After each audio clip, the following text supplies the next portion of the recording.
अस्तित्व रैखानि थाखाय एबसुआ जेब्लाबो दङ कुनु कारनाव कुनु आइन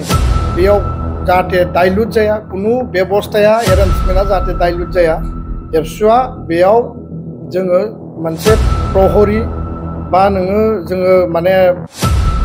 वाचडग हिसाबै जों गसंनानै दङ जातीय आफादफ्रा गसंनानै दङ आरो बिनि थाखाय जोङो 1% जोङो कमप्रमाइज खालामा जों जातीय संगठन हिसाबै माहारियारि आफाद हिसाबै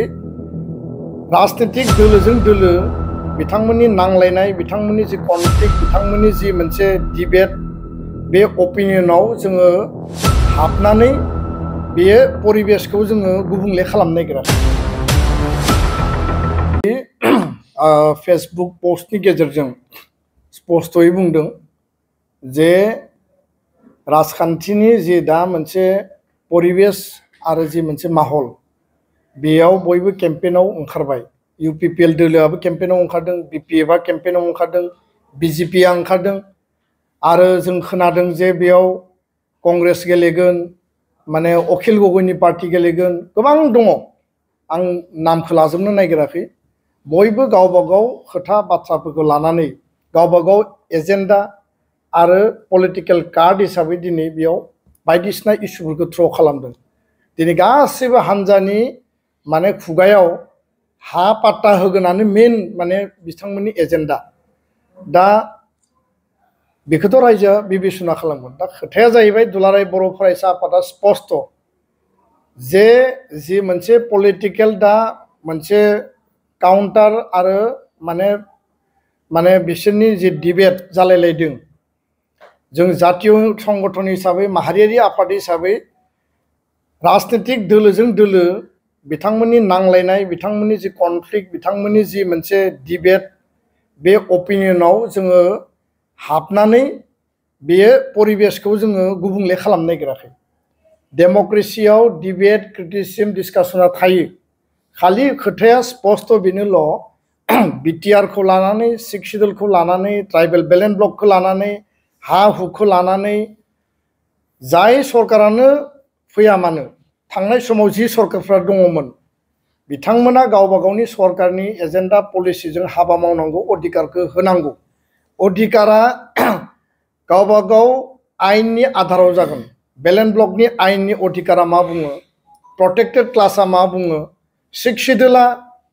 जोंनियाव जि मोनसे एरेन्जमेन्ट दङ बे एरेन्जमेन्टनि स्पिरिटआ मा बुङो बे गासैबो फिदै आयेनफ्रा संबिधानाव लिरनाय दङ सांबिधानिक भाबै बेखौ मोनसे रैखा कवच होनानै दोनदों बर'आ ट्राइबेला बेयाव अधिकार मोनगोन नान बर'नि अधिकारखौबो बेयाव दोननाय जादों मोनबा अपेन सिट मोनबा माने जेनेरेल सिट दोननाय जादों आरो बाखि अधिकारफ्राबो बेयाव दङ बेखायनो बे खोथाफोरखौ बुंनानै कनफ्लिक्ट खालामनायनि खोथा गैया खोथाया जाहैबाय स्पष्ट जे कुनु कारनाव जोंनि जि अस्तित्व जोंनि जि थामोनथा जोंनि जि रैखाथि बेयाव जाहाथे रावबो जाहाथे हार्ड खालामनानै पलिटिकेल कार्ड बाहायनानै जाहाथे इलेक्शन केम्पेइनखौ खालामा डेभेलपमेन्टनि एजेन्डा लांनो हायो गुटै इन्डियायावनो सोलियो आसामावबो सोलियो माखासे आसनि स्किमनि एजेन्डाखौ लानानै बुंनो हायो जोंहा बुंनो गोनां जेबो गैया किन्तु बे जे माने गुबै जि मोनसे अस्तित्व जि भिटि जि बिथा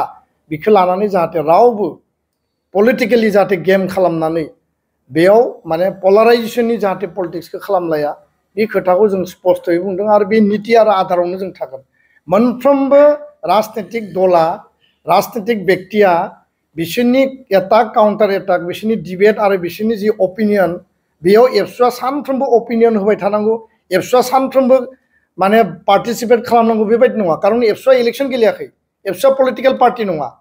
रायजो राजानि लुबैनाय हास्थायनायखौबो एसे जोङो रेसपन्ड खालामदों किन्तु जों बयबो बिबेचनाबो खालामनांगोन राजनीतिक दलफोरनि बे नांलाय खमलायाव जों हाबनानै जों मानो गेब्लेनो किन्तु जोंनि जातीय स्वार्थ जातीय अस्तित्व 6 शिड्युल बेलेन्स ब्लक हा हु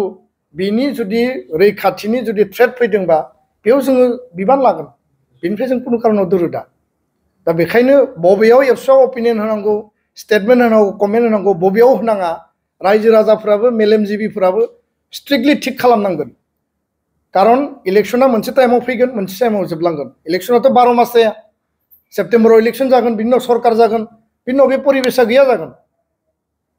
दा सोरबाया बुंबानो जे अस्तित्वआ गोमालांगोन अस्तित्वआ जोबगोन बिदिथ' खोथा नङा आरो बेखायनो अस्तित्व रैखानि थाखाय एबसुआ जेब्लाबो दङ कुनु कारनाव कुनु आइन बेयाव जाहाथे डाइल्युट जाया कुनु बेबस्थाया एरेन्जमेन्टआ जाहाथे डाइल्युट जाया एबसुआ बेयाव जोङो मोनसे प्रहरी बा जोङो माने वाचडग हिसाबै जों गसंनानै दङ जातीय आफादफ्रा गसंनानै दङ आरो बिनि थाखाय जोङो 1% बो जोङो कमप्रमाइज खालामा बे खोथाया जोंनि स्पष्ट